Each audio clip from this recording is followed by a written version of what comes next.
নমস্কার সকল দর্শকবৃন্দদেরকে আজকের একটা নতুন ভিডিওয় জানাই অনেক অনেক স্বাগত। আজকে আপনাদের সঙ্গে আলোচনা করব যে আমরা যারা বোরো ধানের চাষ করেছি ভারত এবং বাংলাদেশ উভয় জায়গার চাষিদের জন্যই আজকের ভিডিওটা। আমরা দেখছি অনেকের দেখছি ধানটা হলুদ হয়ে গেছে। কিছু জনের ধানের ডগাটা হলুদ হয়েছে, কিছু জনের পুরো ধানটা হালকা একটু যেন হলুদ বর্ণ ধারণ করে রয়েছে, ধানটা বসে রয়েছে, ধানটা বাড়ছে না, ধানের পাশ কাঠি আসছে না। ধানগুলো কি হচ্ছে যেন মনে হচ্ছে যে যত দিন যাচ্ছে ধানগুলো যেন ধীরে ধীরে খাটো হচ্ছে, বাড়ছে না, ধানে নতুন করে শিকড় আসছে না, সাদা যে শিকড়টা সেটা কিন্তু নিচ্ছে না। তো আমাদের অনেকেরই যারা আগাম চাষটা করেছিলাম, আগাম বোরো ধানের চাষ করেছি বা জ্যাটো ধান যেটাকে বলি, তাদের আজকে ধানের বয়স হচ্ছে মোটামুটি অনেকেরই 50 থেকে 55 দিন।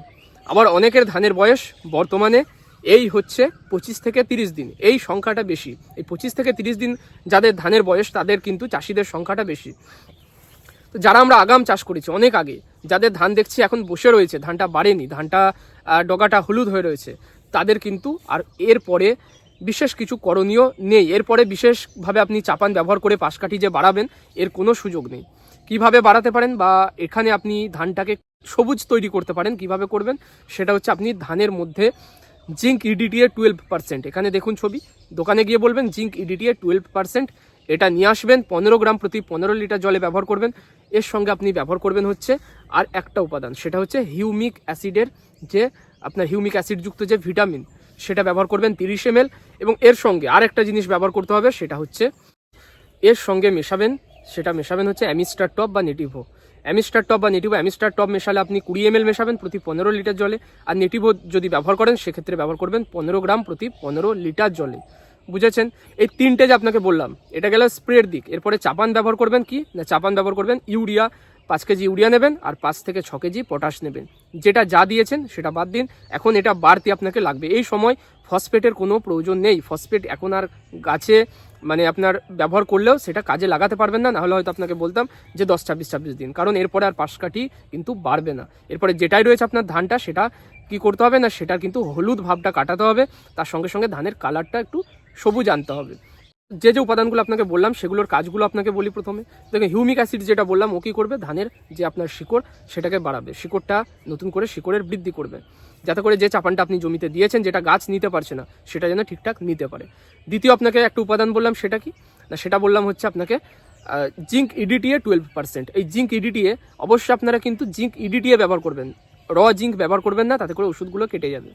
তো জিঙ্ক ইডিটিএ কী করবে, এর কাজ হচ্ছে গাছের পাতার রং সবুজ করা। তো গাছের পাতাটা যেটা হলুদ হয়ে আছে, এটা ব্যবহার করার 3 থেকে 4 দিনের মধ্যে দেখবেন ধানের পাতাটা কিন্তু ধীরে ধীরে সবুজ বর্ণ ধারণ করবে। যদি এই রোগটা ধানের মোজাইক রোগ হয়, ধানের যে লিফ মোজাইক রোগ হয়, সেই ক্ষেত্রে কিন্তু কোনো রকম এতে কাজ হবে না। সেটা চিনবেন কিভাবে, মোজাইক রোগ হলে বুঝতে পারবেন, শিকড়টা তুলে দেখবেন যেটুকু আপনি রোপণ করেছিলেন সেই শিকড়টুকুই রয়েছে, নতুন করে শিকড় হয়নি। দ্বিতীয় কিভাবে চিনবেন, গোটা ধানটা একদম নিচে থেকে উপর অবধি পুরো গাঢ় হলুদ এবং তার মধ্যে হালকা একটু লাল আভা থাকবে, এবং পুরো ধানের পুরো ঝাড়টা দেখবেন এইভাবে, এবং ধানের বৃদ্ধি দেখবেন হচ্ছে না, ধানের একদম যেন মনে হচ্ছে ধানটা ধীরে ধীরে নিচের দিকে নেমে যাচ্ছে, দেখে মনে হবে, যদিও সেটা হয় না, পাশের ধানগুলো উঠে যায় বলে আমাদের মনে হয়। তো সেই বুঝবেন যে সেটা লিফ যে মোজাইক ভাইরাস, ধানের যে মোজাইক ভাইরাস। তো সেক্ষেত্রে কিন্তু এই ওষুধগুলোই কাজ হবে না। কিন্তু যারা আমরা দেখছি যে হালকা ধানের ডগাগুলো হলুদ হয়েছে বা হালকা পাতাগুলো একটু একটু হলুদ হয়েছে, পাশকাঠি নেই, ভালো বৃদ্ধি নেই, সেক্ষেত্রে আমরা কিন্তু এই স্প্রেটা করব। আচ্ছা, আপনাকে যে পটাশ ব্যবহার করার কথা বললাম, সে কী করবে, সে কিন্তু পটাশ শিকড় বাড়াতে সাহায্য করে। গাছের যে শিরার যে হলুদ ভাবটা, অনেক সময় দেখবেন ধানের পাতার শিরাটা হলুদ বর্ণ ধারণ করে এবং ধীরে ধীরে গোটা পাতাটাই ছড়িয়ে যায়। তো সেই রোগটা বা সেই যে অভাবজনিত লক্ষণটা, সেটা কিন্তু আসবে না, সেটা সেরে যাবে পটাশের জন্য। ইউরিয়া দিতে বললাম, ইউরিয়া কিন্তু ধানের বৃদ্ধিটা ঘটাবে, লম্বায় উপরের দিকে বাড়তে সাহায্য করবে। পরবর্তীকালে যখন আপনার শীষ বার হবে, তাতে যে খাবারের সঞ্চয়টা, সেই যে খাবারের সঞ্চয়টা হবে, তাতে কিন্তু নাইট্রোজেন ভালোভাবে সাহায্য করবে। এরপরে পটাশ আরেকটা কি কাজ করবে না, পটাশ দেখুন এই যে পাতার মধ্যে বিভিন্ন সময় কি হয় না, ব্লাস্ট রোগ আসে ধানের মধ্যে, বড় ধানে আমরা দেখেছি অনেক ব্লাস্ট রোগ ধরে যায়, সেই কারণে কিন্তু ধানটা হলুদ হয় এবং বসে যায়।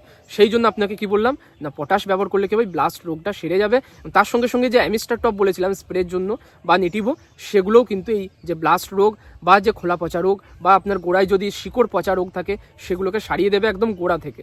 এরপরে কি হবে, যখনই আপনার এই সমস্ত ট্রিটমেন্টটা করে নেবেন, 7 দিনের মধ্যে ধানের চেহারা দেখবেন অনেকটা পাল্টে গেছে। এই গেল যারা আগাম ধানের চাষ করেছেন। এরপরে যাদের এখন ধানের বয়স ওই 25 থেকে 35 দিন, এখনও কিন্তু ধানে আপনার পাশকাঠি বৃদ্ধি হতে পারে এবং সেই পাশকাঠিতে ধান আপনি পেতে পারেন। তো সেই সময় সেই জন্য আমরা কিন্তু এই সময় ফসফেটের ব্যবহার করতে পারি। এই সময় আমরা কিন্তু ইউরিয়া আর পটাশ ব্যবহার করবো না। আমরা এই সময় যদি এরকম পরিস্থিতি দেখি যে আমাদের ধানের বয়স 25 থেকে 35 দিন, আমাদের ধানের বৃদ্ধি হচ্ছে না, ধানটা হলুদ হয়ে আছে, বসে আছে, এ সময় আমরা কি করব না 10-26-26 সারের প্রয়োগ করব, অথবা এনপিকে 14-35-14, যারা 14-35-14 ব্যবহার করছি সাথে করে আমরা সামান্য কিন্তু পটাশের সঙ্গে অ্যাড করে আমরা ছড়িয়ে দেব। যারা 10-26 দিচ্ছি তারা পটাশের দেওয়ার তাদের প্রয়োজন এখন নেই। এটা বাড়তি, আপনি যে হিসেব করে চাপান দিয়েছেন এতদিন, এটা কিন্তু আমি যা বললাম এটা বাড়তি। আরও 5 থেকে 6 কেজি আপনি 10-26 ব্যবহার করে দেবেন বিঘায়। 5 থেকে 6 কেজি ব্যবহার করবেন বাড়তি, মানে হিসেবের বাইরে, আমি বলছি হিসেবের বাইরে এটা হবে। হিসেবে যেটা দেওয়ার সেটা তো দিয়েছেন বা পরে দেবেন, কিন্তু আমি হিসেবের বাইরে বলছি। তো এটা ব্যবহার করবেন। এর সঙ্গে আপনি স্প্রে করবেন যেগুলো বললাম, অ্যামিস্টার টপ, তার সঙ্গে হচ্ছে আপনি জিঙ্ক ইডিটিএ এবং তার সঙ্গে হচ্ছে হিউমিক অ্যাসিড। এগুলো কি করবে, যে রোগগুলো আপনার গাছের মধ্যে যদি কোনোভাবে রোগ থেকে থাকে, ব্লাস্ট রোগ হোক বা হচ্ছে ধানের শিকড় পচা রোগ হোক বা অন্যান্য ধানের বিভিন্ন কারণে, অভাবজনিত কারণে ধানটা হলুদ হয়ে আছে, সেগুলো কিন্তু কেটে যাবে। খুব ছোট্ট করে এই ভিডিওটা ছিল আপনাদেরকে, যারা আগাম বোরো ধান, যারা নাবি বোরো ধান লাগিয়েছেন তাদের যে পাতা হলুদ হয়ে বসে যাচ্ছে গাছটা, তার সমাধানটা আমি একটু দেওয়ার চেষ্টা করলাম।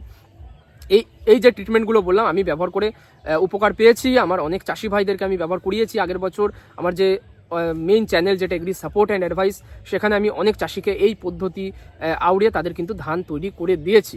আপনারা একটু চেষ্টা করে দেখবেন, অনেক জায়গায় এই রিপোর্টটা আসছে যে ধান কিন্তু হলুদ হয়ে আছে, ধানে পাশ কাঠি নেই। তো যাদের আমি বললাম 35 দিন, যাদের ধানের বয়স 35 দিনের নিচেই বা 40 দিনের নিচে হলেও হবে, তাদের ধানে কিন্তু 10-26-26 ব্যবহার করলে পাশকাঠিটা হবে। কিন্তু যাদের এখন হয়তো আর কয়েকদিনের মধ্যে কাছথোর আসবে, তাদের তো আর পাশকাঠি বৃদ্ধি হবে না, বা হলেও সেই পাশকাঠিতে ধান থাকবে না, সে তো আমরা পাশকাঠি বৃদ্ধির দিকে তখন যাব না। তখন আমরা ধানটা যেটুকু পাশকাঠিটা আছে সেটাকে সুস্থ করার চেষ্টা করবো এবং ধানটা বাড়িতে তোলার চেষ্টা করব।